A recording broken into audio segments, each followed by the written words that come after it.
All right, what's up everybody? Today I'm going to be doing a shoe review on the world's cheapest skate shoe in my opinion.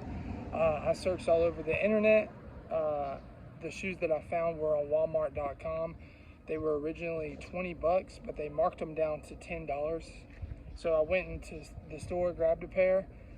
They were only 11 bucks. For anybody that's balling on a budget, if you're a new skater, and can't afford it, your parents don't have the means, the funds to buy you the best of the best, and you want to get into skateboarding, I'm going to review this shoe for you today, so hopefully this helps.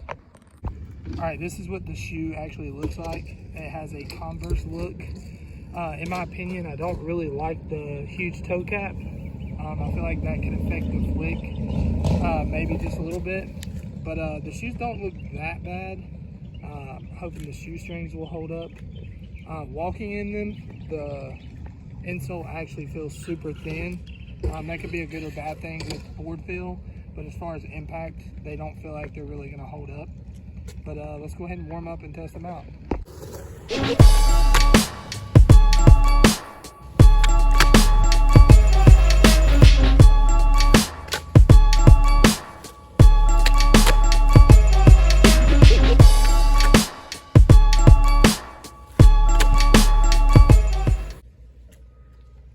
One thing I've definitely noticed on the shoes, that any spin trick or shove trick, the shoe is really slick.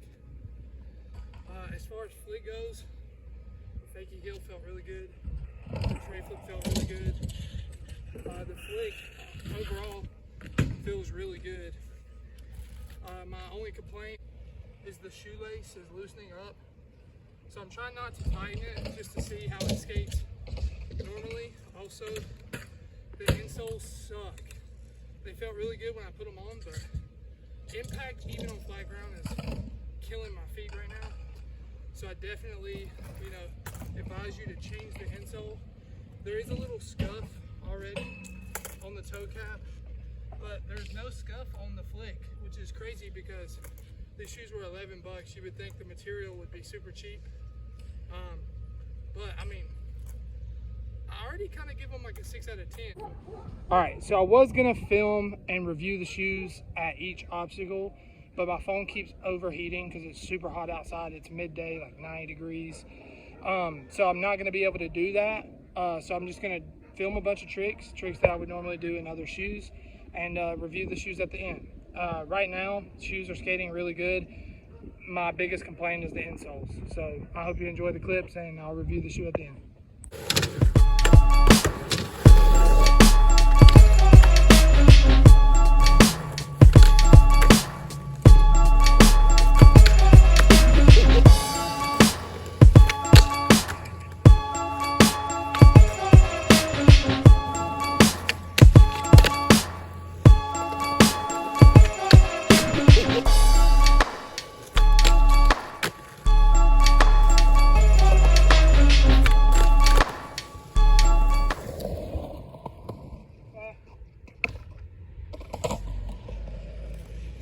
Worth try, but I'll take it.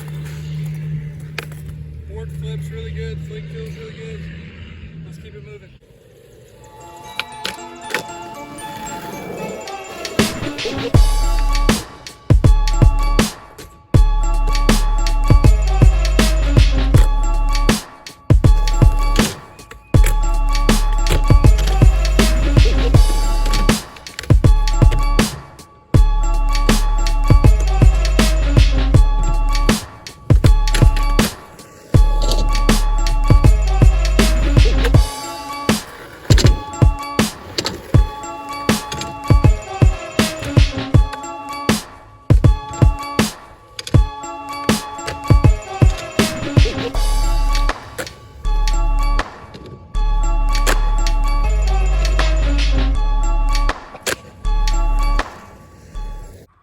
All right, so we're going to talk about the right shoe first.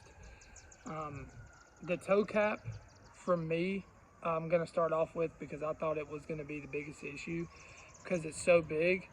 But honestly, after 10 to 20 minutes into the session, it was fine. When the shoe was finally kind of broke into the flick, 180 tricks and shove tricks were a little iffy for the first 30 minutes or so. But the shoe got broken in really well, super quick, had really good board feel. I was super surprised about that. About 30 minutes in, I did notice a little rip, as you can see in the shoe. But on the inside of the actual shoe is more fabric that is on the outside. It's like the same as the outside. So I thought that was pretty cool. So it didn't wear off too quick. Another hour in this shoe though probably would have ripped a complete hole in it, but that's nothing a little shoe goo can't fix. The shoestring for me too, I thought, you know, held its own really well.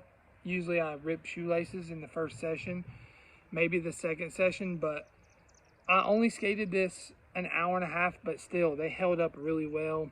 The shoe did loosen while I was skating though, and I didn't like that, but I tightened it up and it stayed tightened. For the heel and the bottom of the shoe, I thought it was going to be slick, and it wasn't. I did drag my foot across the ground. I dragged the left one a little bit more than my right one, but it held up really well. I was super surprised on that because the concrete at my local park, I mean, that park's been there for 16 years, and the concrete is terrible. The biggest issue I had with this shoe was the actual insole. The insole, as you can see, is super thin. It's terrible. It hurt my feet on flat ground. I do recommend, if you buy these shoes, to buy better insoles. Other than that, this shoe is really good. I'm not even gonna lie. Great board feel. I mean, there's more pros than cons. We can look at the left shoe real quick, but there's really no wear and tear on that. I didn't do too much flicking with my switch foot because I only skated an hour and a half. I did a couple switch heels, couple switch flips, switch shoves, stuff like that, but nothing. Shoestring's good. Bottom of the shoe's good. I mean, I give this shoe about a 7 out of 10. It's a company called No Boundaries that's actually sold through Walmart. You can get this shoe on the website or in the store for $11. It was $20 at first, and they marked it down to $11. You cannot beat this for 11 bucks, especially if you're a new skateboarder. And like I said earlier, if your parents don't have the funds to buy you like the best of the best, and let's say you love the way Converse look, these look like Converse. They have good board feel. Change the insole, get some shoe goo, you'll be good to go. I want to start creating way more, at least once a week. So comment on the video, like, subscribe, let me know what you think. This is my first video in 2 years, so cut me some slack. But yeah, these shoes are awesome. I would recommend them to anybody, new skater, veteran skater, whatever. I've been skating 20 years, and I'm going to keep these, and I'm going to actually skate them. I'm going to shoe goo this. I'm going to change the insole, and these would probably honestly last over a month. Better than some skate shoes I've bought, like Core brand skate shoes. I've bought Core brand skate shoes, and they last 3 weeks. Which seems like a long time, but not when you're, you know, skating once a week, twice a week like I am now. When I was in California, it was different. I was kind of skating every day. But yeah, I would recommend these to anybody. Try them out. No Boundaries, Walmart, walmart.com, $11. Can't beat it. Y'all have a good day.